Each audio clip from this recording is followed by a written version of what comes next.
Meilės naktį darys.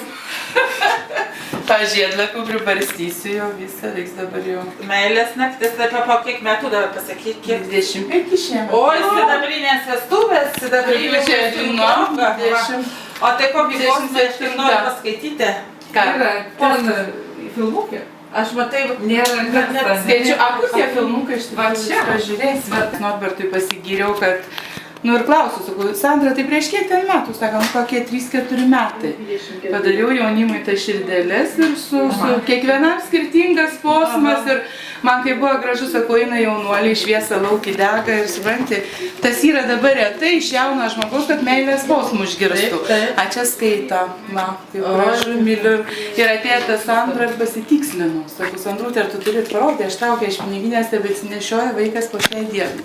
Tai 3 ar 4 metai, nu, dar net perskaičiau, tai vat labai tikrai neapsimelavau. Tikrinami faktai ir...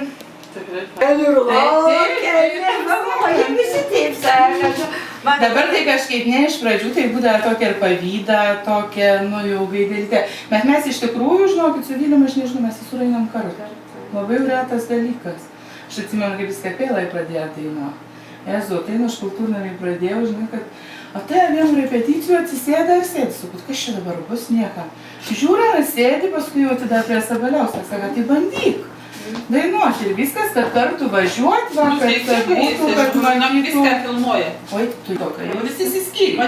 A jūs ar ką va, kokie Žmonės neturi kantrybės, tai kiek reikia kantrybės ir be to darbo reikia įdėti. Neįdėjęs negausi. Kažkur skaičiau, iš pradžių būna susižavėjimas, paskui labai didelė meilė, o tada kantrybė.